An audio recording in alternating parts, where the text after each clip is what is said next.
ನಮ್ಮನೆ ಮಹಾಶಿವರಾತ್ರಿ ಹಬ್ಬವನ್ನು ಹೇಗೆಲ್ಲ ಆಚರಿಸ್ತೀವಿ ಅನ್ನೋದನ್ನು ಈ ವಿಡಿಯೋದಲ್ಲಿ ನೋಡ್ಬೋದು. ಹಬ್ಬ ಅಂದ ಕೂಡಲೇ ಹೆಂಗಸರು ದಿನ ಸ್ಟಾರ್ಟ್ ಆಗದೆ ಕ್ಲೀನಿಂಗಿಂದ. ಸೊ ನನ್ನ ದಿನವೂ ಹೀಗೆ ಎಲ್ಲನೂ ತೊಳೆಯೋದ್ರ ಮೂಲಕ ಸ್ಟಾರ್ಟ್ ಆಯಿತು. ಶಿವರಾತ್ರಿ ಹಬ್ಬದ ದಿನ ನಾವು ಯಾವುದೇ ರೈಸ್ ಐಟಮ್ ಮಾಡೋದಿಲ್ಲ, ಹಾಗಾಗಿ ಬೆಳಗ್ಗೆ ಶಾವಿಗೆ ಉಪ್ಪಿಟ್ಟು ಮಾಡಿದ್ದೆ. ಸಂಡೇ ಅಲ್ವಾ, ಸೊ ನನ್ನ ಮಕ್ಕಳು ಫ್ರೆಂಡ್ಸು ಎಲ್ಲರೂ ಒಟ್ಟಿಗೆ ತಿಂಡಿ ಮಾಡಿದ್ರು. ನಾನು ಫ್ರೆಶ್ ಅಪ್ ಆಗಿ ಬಂದೆ. ಇನ್ನು ಈ ಹಬ್ಬ ಯಾವುದೇ ಆಡಂಬರ ಇಲ್ಲದೆ, ಹೊಸ ಬಟ್ಟೆ ಇಲ್ಲದೆ ಮಡಿಯಿಂದ ಆಗೋ ಹಬ್ಬ.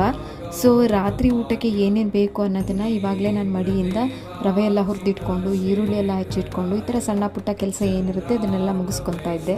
ಇಷ್ಟೆಲ್ಲ ಮಾಡೋಷ್ಟರಲ್ಲಿ ಆಗಲೇ ಮಧ್ಯಾಹ್ನ ಆಗೇ ಹೋಯಿತು. ಇನ್ನು ಮಧ್ಯಾಹ್ನಕ್ಕೆ ಮತ್ತೆ ರೈಸ್ ಐಟಮ್ ಏನು ಮಾಡೋ ಹೋಗಿಲ್ಲ. ಇನ್ನೇನು ಮಾಡೋಣ ಅಂತ ಹೇಳಿಬಿಟ್ಟು ಅವಲಕ್ಕಿ ಉಪ್ಪಿಟ್ಟು ಮಾಡಿಬಿಟ್ಟು ಮಕ್ಕಳಿಗೆಲ್ಲ ನಾನೇ ತಿನ್ನಿಸ್ದೆ, ಮನೆಯೆಲ್ಲ ಗಲೀಜು ಮಾಡಿಬಿಡ್ತಾರೆ ಅಂತ ಹೇಳಿ. ಸಂಡೇಸ್ ಅಂತೂ ಯಾವ ಹಬ್ಬನೂ ಬರಬಾರ್ದಪ್ಪ ಅನ್ನಿಸ್ಬಿಡ್ತು ನನಗೆ. ಯಾಕೆಂದರೆ ಸಂಡೇಸ್ ನಮ್ಮನೆ ಅಷ್ಟು ಬ್ಯುಸಿ ಇರುತ್ತೆ.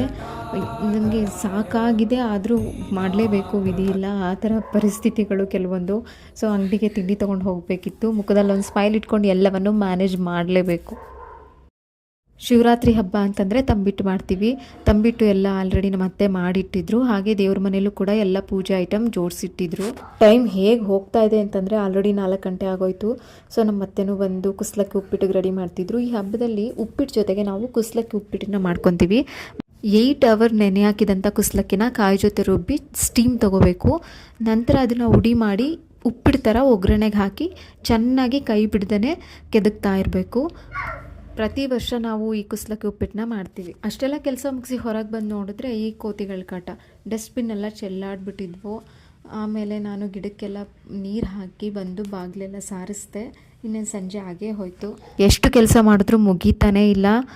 ಯಾವುದೇ ಹಬ್ಬ ಆಗಲಿ ಬೆಳಗ್ಗೆಗೆ ಇಡ್ಲಿಗೆ ಹಾಕ್ತೀವಿ. ಸೊ ಇಡ್ಲಿ ಗುಣಿ ಹಾಕಿದ್ವಿ. ಅದನ್ನೆಲ್ಲ ನಾನು ಯಾವಾಗಲೂ ಗ್ರೈಂಡರಲ್ಲಿ ಆಡಿಸೋದು.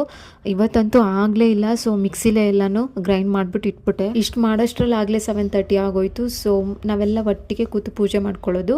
ಹಾಗಾಗಿ ಹಾಲಲ್ಲಿ ಎಲ್ಲ ಪೂಜೆ ಸಾಮಾನೆಲ್ಲ ಜೋಡಿಸಿಡ್ತಾ ಇದ್ದೆ. ಅಭಿಷೇಕಕ್ಕೆ ಹಾಲು, ಮೊಸರು, ತುಪ್ಪ, ಸಕ್ಕರೆ, ಅಷ್ಟಗಂಧದ ಪುಡಿ, ಗಂಜಲ, ಹಾಗೆ ನೈವೇದ್ಯಕ್ಕೆ ಹಣ್ಣುಗಳನ್ನೆಲ್ಲ ಜೋಡಿಸಿ ರೆಡಿ ಮಾಡಿದೆ. ಇನ್ನೇನು ಟೈಮ್ ಆಯ್ತಲ್ಲ, ಒಟ್ಟಿಗೆ ಉಪ್ಪಿಟ್ಟು ಮಾಡಿಬಿಟ್ಟು ಆಮೇಲೆ ಒಟ್ಟಿಗೆ ಪೂಜೆ ಕೂತ್ಕೊಬಿಡೋಣ ಅಂಥೇಳಿ ಉಪ್ಪಿಟ್ಟೆಲ್ಲ ರೆಡಿ ಮಾಡಿಬಿಟ್ಟು ನಾವು 4 ಜನ ಒಟ್ಟಿಗೆ ಕೂತ್ಕೊಂಡು ಪೂಜೆ ಎಲ್ಲ ಮುಗಿಸಿದ್ವಿ. ಎಲ್ಲರಿಗೂ ತಿಂಡಿ ಕೊಟ್ಟು ಇನ್ನು ನಾನು ತಿಂಡಿ ಮಾಡಿದೆ. ಬೆಳಗ್ಗೆಯಿಂದ ಸಾಕಾಗಿದ್ದಕ್ಕೂ ಅದಕ್ಕೂ ಏನೋ ತಿನ್ನೋಕ್ಕೆ ಆಗಲಿಲ್ಲ. 1 ರೌಂಡ್ ಟೆಂಪಲ್ ರನ್ ಮಾದೇಶ್ವರನ ದೇವಸ್ಥಾನಕ್ಕೆ ಹೋಗ್ಬಿಟ್ಟು ನೆಕ್ಸ್ಟು ರೇಡಿಯೋ ಮೈದಾನದಲ್ಲಿ ಲಿಂಗು ಕೂರಿಸಿದ್ರಲ್ಲ ಅಲ್ಲಿ ಹೋಗ್ಬಿಟ್ಟು ನನ್ನ ಈ ದಿನದ ವಿಡಿಯೋನ ಎಂಡ್ ಮಾಡ್ತಾಯಿದ್ದೀನಿ. ಹಾಗೆ ಎಷ್ಟೊಂದು ಭಾಗಗಳಲ್ಲಿ ಶಿವರಾತ್ರಿ ಹಬ್ಬವನ್ನು ರಾತ್ರಿನೇ ಮಾಡೋದ, ಹಾಗೆ ಇದೇ ರೀತಿಯಾಗಿ ಮಾಡ್ತೀನಾ ಅನ್ನೋದನ್ನು ನನಗೆ ತಿಳ್ಕೊಳ್ಳೋ ಕುತೂಹಲ ಇದೆ. So comment.